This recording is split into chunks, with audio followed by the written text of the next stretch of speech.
de este 9º congreso, con ganas ya pensando en el 10º. Bueno, en esta sesión tenemos a Juan Ramón Fernández Torres, catedrático de Derecho Administrativo de la Universidad Complutense de Madrid, de reconocido prestigio, además secretario de la revista Danzadi, que nos va a hablar de las competencias del Estado y la actividad turística de las viviendas de uso turístico, actuaciones y retos.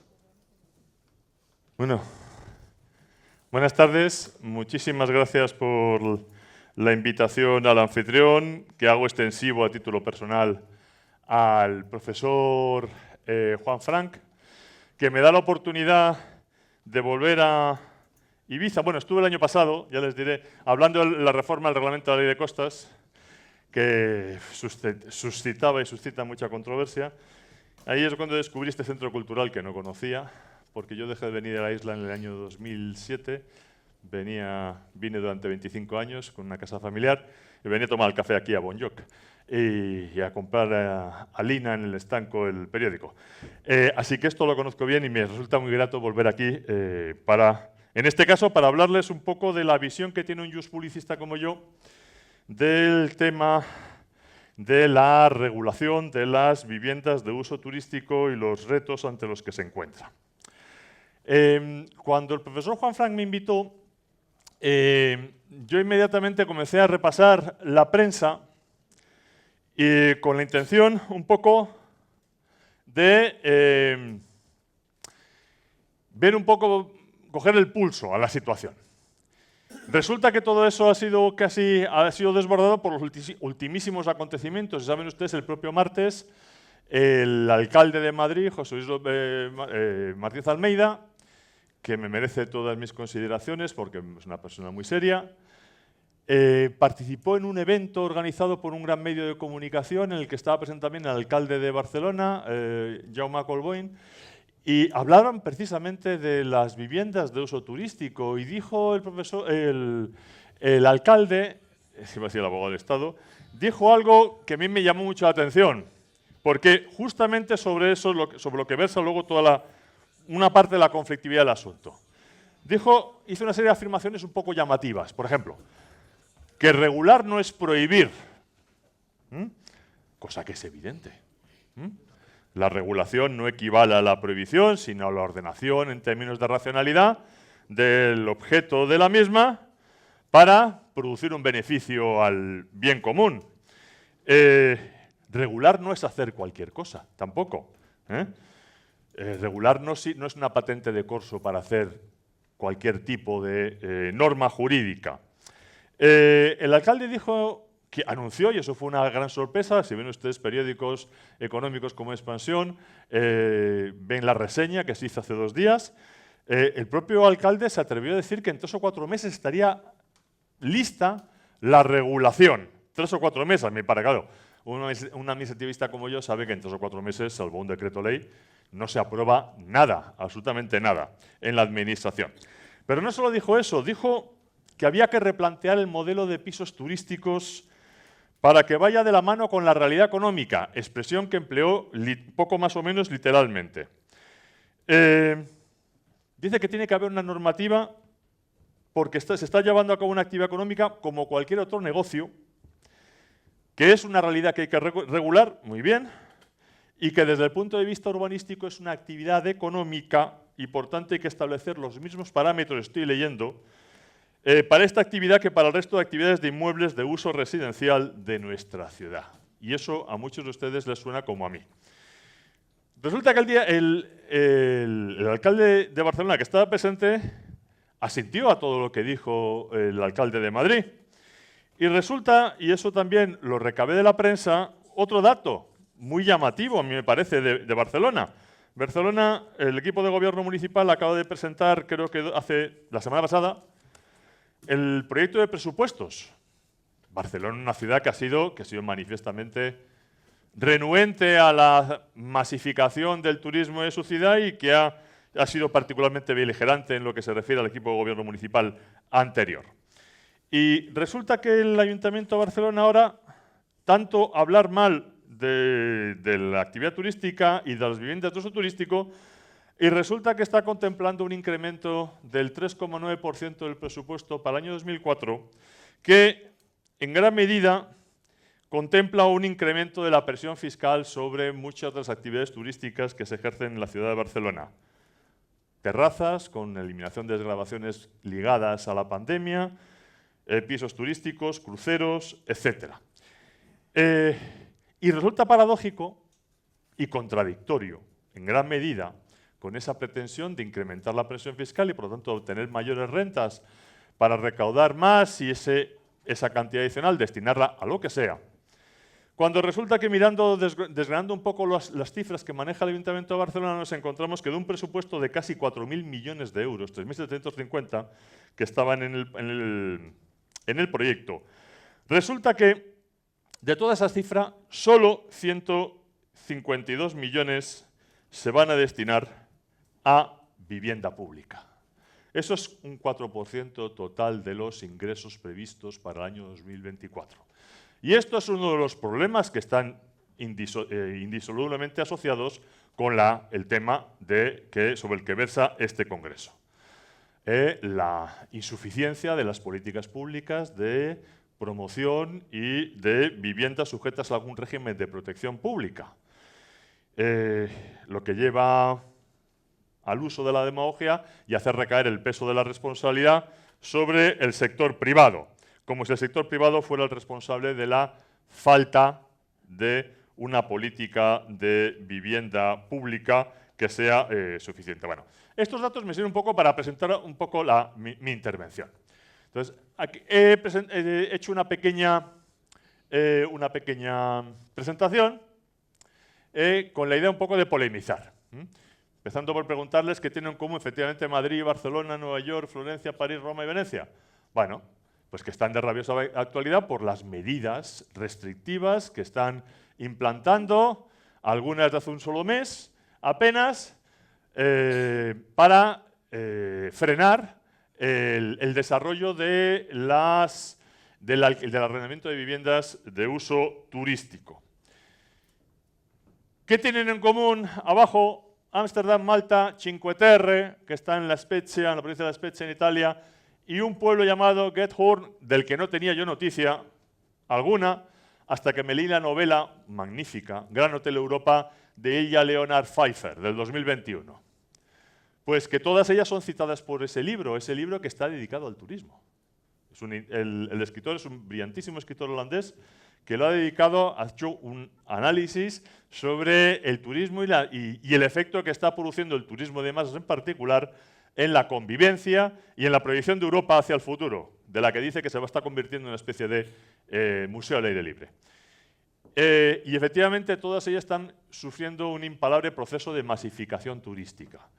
Yo no conocía Gethorn en particular, pero hace un siglo era un lugar infecto, unas marismas, donde apenas se podía vivir, y ahora resulta que es el lugar más bonito para muchos millones de chinos que acuden todos los años por ahí, y ya no hay ningún habitante en ese pueblo holandés porque todos ellos han optado o bien por vender sus propiedades o bien por alquilarlas porque resulta mucho más rentable que las actividades que originariamente venían haciendo. Bien. A ver si lo hago bien. ¿Cómo se puede actuar en este sector? Aquí desde el punto de vista del iuspublicista, aquí se produce una especie de antinomia o de pulso entre dos conceptos, el de la intervención y el de la prestación, entre la ordenación de distintos tipos de actividad administrativa en función de la incidencia que tienen favorable o desfavorable en la esfera jurídica de los ciudadanos, en las situaciones de los ciudadanos. ¿Cómo se interviene? Restringiendo, limitando, prohibiendo derechos o fomentando o incentivando la realización de actividades y encauzándolas. Aquí se plantea, para empezar, una cuestión de constitucionalidad. ¿Hasta dónde se puede llegar a través de una política de regulación por parte de las administraciones públicas? Y aquí no hago distinciones entre Estado, comunidades autónomas, consejos insulares y ayuntamientos y otras entidades locales. Bueno, aquí nuestro ordenamiento jurídico nos ofrece distintos mecanismos de incidencia en la esfera jurídica de los particulares, a través de la imposición de limitaciones administrativas en el ejercicio de los derechos. Yo creo que el ejemplo más más paradigmático es el del régimen de prohibición con reserva de dispensación, lo que se llama la autorización administrativa, que tiene un amplísimo espectro, como todos sabemos, pero luego hay, en una escala creciente de intensificación de esa incidencia, llegamos a la figura más desarrollada, que es la de limitación, una de las más desarrolladas, que es la llamada delimitación administrativa de derechos privados. ¿Cuál es el ejemplo típico de delimitación administrativa de derechos privados? La regulación del estatuto jurídico de la propiedad del suelo por parte de la legislación y el planeamiento urbanístico, donde se nos dice desde hace mucho tiempo que el contenido del derecho de propiedad tiene un núcleo indisponible, pero que más allá de ese núcleo indisponible, el incremento del contenido del mismo depende fundamentalmente de lo que le vaya agregando, del valor que vaya agregando el legislador y el planificador. Bueno, pues resulta que cada uno de estos tipos de mecanismos de intervención administrativa está sujeto a una serie de límites. Por ejemplo, el establecimiento de una prohibición como tal solo está a disposición de una norma con rango de ley, en principio, en la medida en que pueda afectar al contenido y alcance del derecho de propiedad, porque solo por ley se puede establecer limitaciones, restricciones o prohibiciones en la esfera jurídica de la propiedad. Resulta que eso basta con echar un vistazo a alguna de las normas y comprobar que efectivamente eso se incumple con frecuencia. Y hay otros supuestos en los que, como la de la limitación administrativa de derechos privados, en la que se pone en manifiesto una serie de límites que son infranqueables en principio para las administraciones públicas.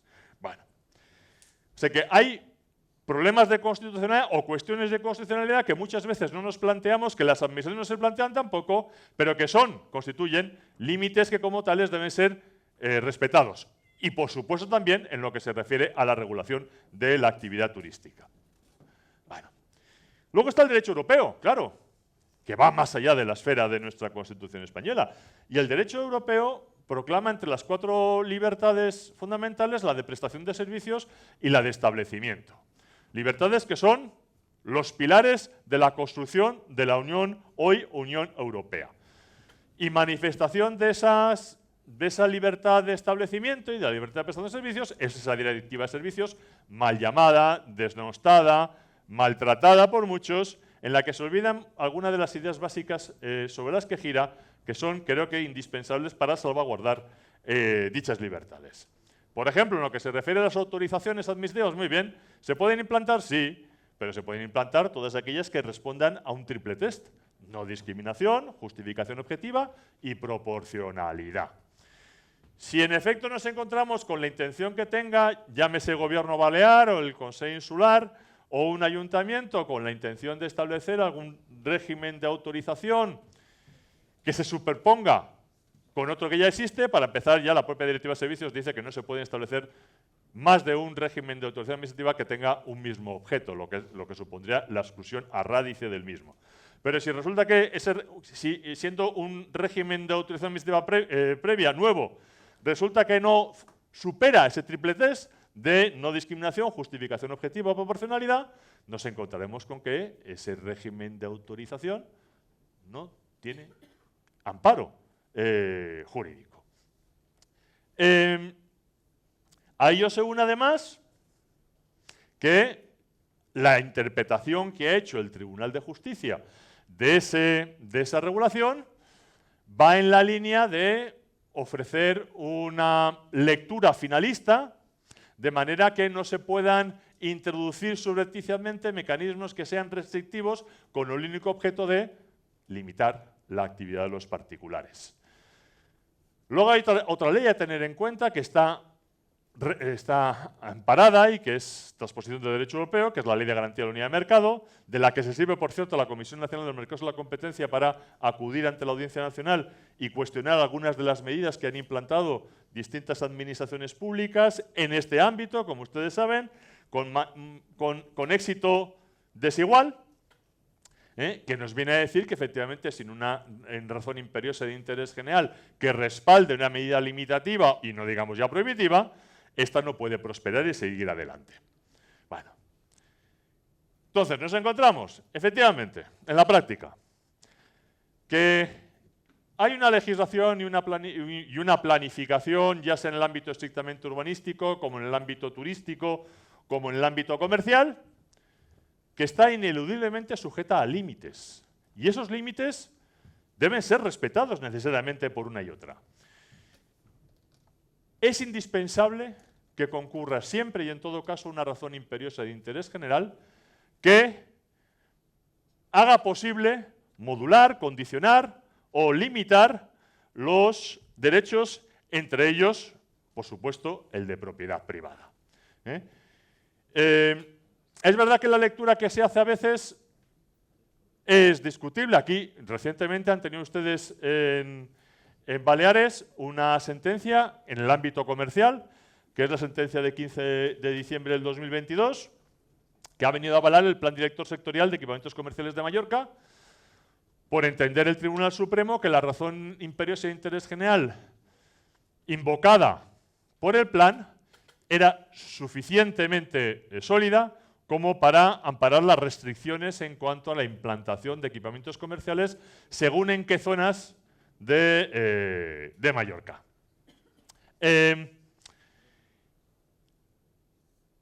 Pregunta que hay que hacerse. ¿Qué requisitos no pueden servir, en todo caso, de base para implantar restricciones o limitaciones o prohibiciones? Bueno, a mi juicio, el control de precios sobre la vivienda.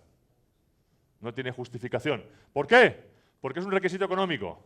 ¿Y qué pasa con los requisitos económicos? Pues que sencillamente el artículo 15.3 de la Directiva de Servicios prohíbe los requisitos económicos que restrinjan, limitan o prohíban el ejercicio de las libertades de prestación de servicios y de establecimiento. Y me dirán ustedes, sí, la ley de vivienda, claro, por supuesto, esa brillantísima ley de vivienda que se aprobó hace unos meses en las Cortes Generales, pues esa ley, además de chocar con principios constitucionales, algunos muy obvios, choca también con la Directiva de Servicios, entre otros, y con el artículo 15.3 en lo que se refiere, en la medida en que se establezcan topes o límites económicos que supongan frenos al desarrollo de una actividad privada. Y entonces, por el contrario, si nos hacemos la pregunta al revés, ¿qué razones imperiosas de interés general sí que pueden invocarse y pueden servir de fundamento para el establecimiento de una regulación que establezca condiciones, requisitos o incluso en algún caso prohibiciones? Bueno, pues hay que acudir un poco a la interpretación que de esa Directiva de Servicios y de la legislación que la transpone ha hecho el Tribunal de Justicia de la Unión Europea en particular. Por ejemplo, la protección del entorno urbano. Es verdad que es un concepto jurídico indeterminado que para algunos les puede sonar a chino y les puede servir para un roto y para un descosido. Bueno, lo cierto es un concepto jurídico determinado, no es un ejemplo de discrecionalidad. Bueno, pues hay una sentencia muy famosa de 30 de enero del 2018 que avaló la decisión de un municipio holandés de restringir, incluso prohibir la implantación de determinados usos comerciales en el centro de la ciudad, en las afueras de la ciudad, con el fin de revitalizar el centro histórico y obligar a los comerciantes a instalarse en el mismo para contribuir de ese modo a devolver la vida a un centro histórico de una población holandesa que estaba en fase decreciente. Luego hay otro.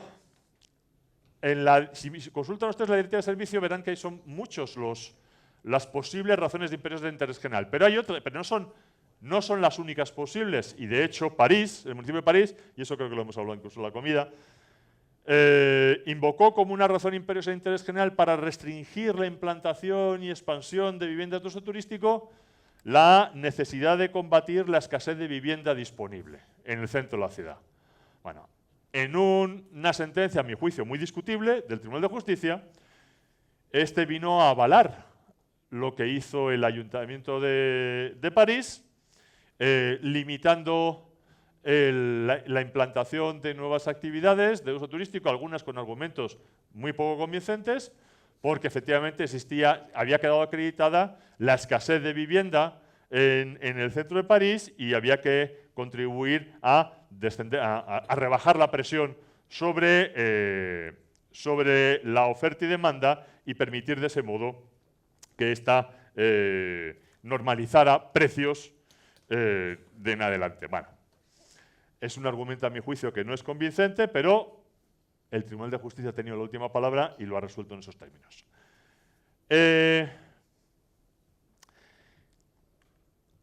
Siguiendo con el razonamiento, ¿es posible utilizar técnicas como la zonificación y como la limitación de usos?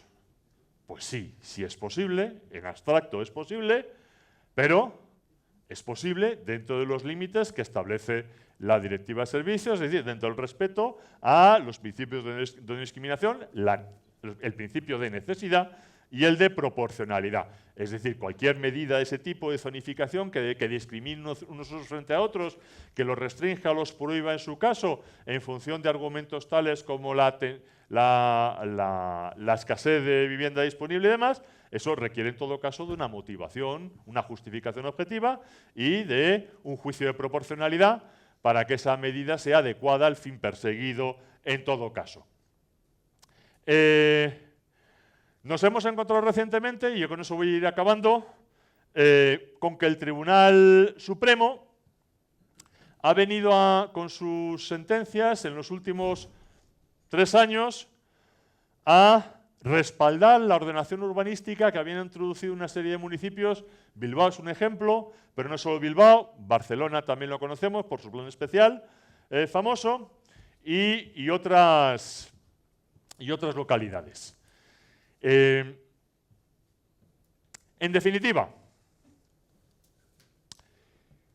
está en manos de los poderes públicos hacer uso de una batería de herramientas que han estado a su disposición desde hace mucho tiempo, mucho antes de que surgieran este fenómeno en términos, no voy a decir masivos, pero muy generalizados, de las que se pueden servir para regular, como dice el alcalde de Madrid, pero no para prohibir.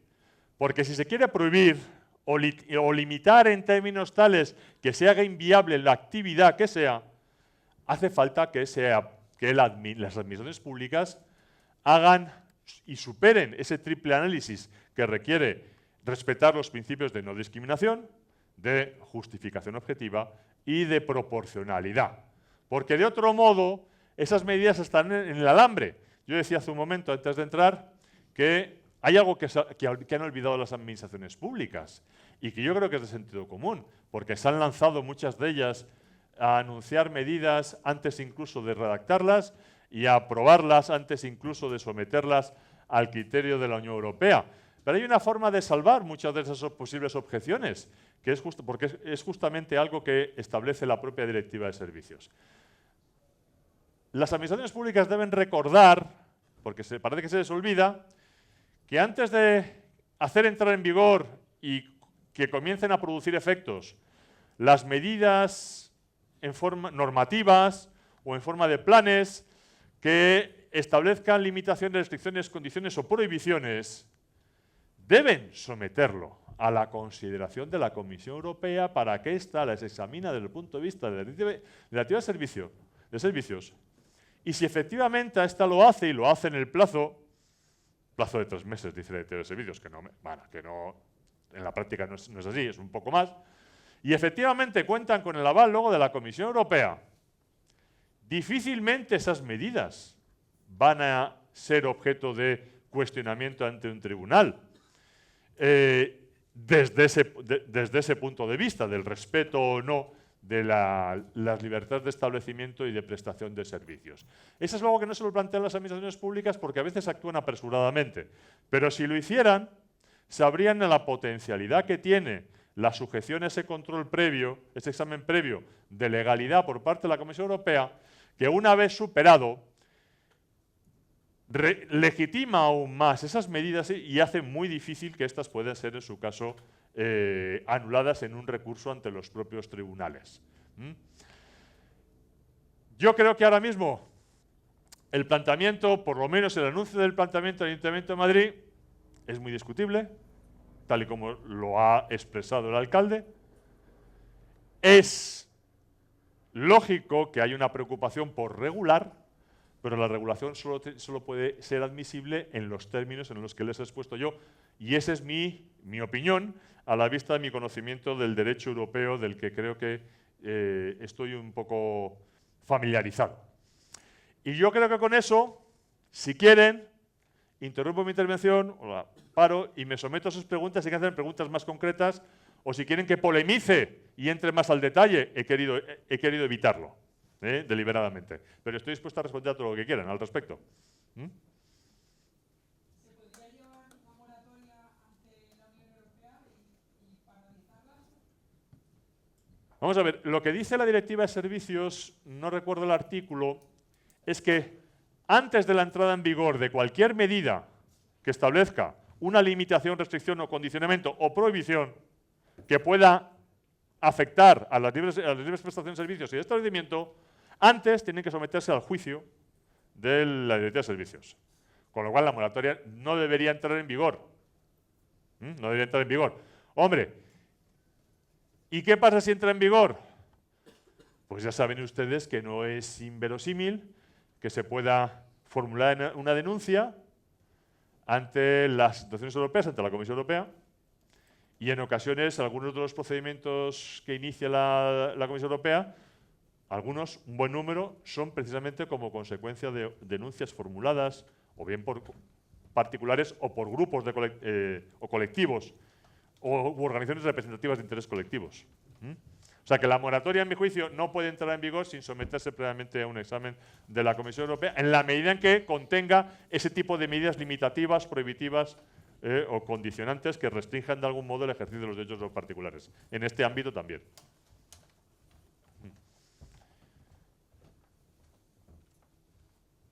¿Más preguntas?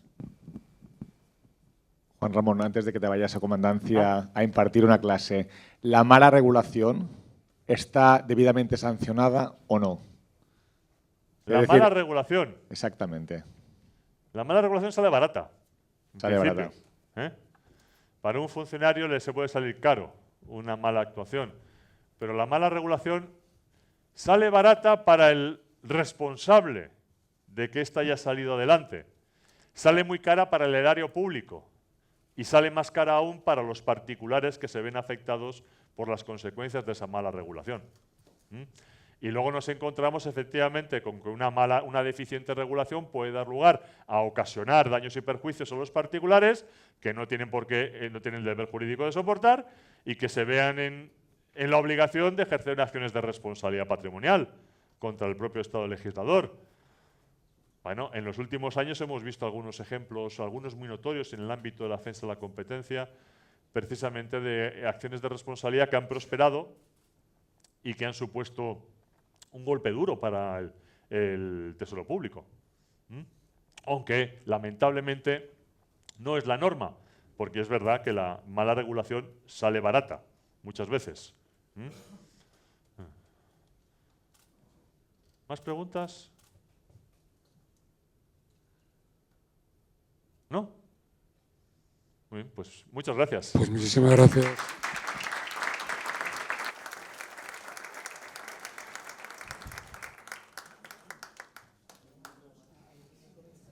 Diez minutos de preparación y seguimos.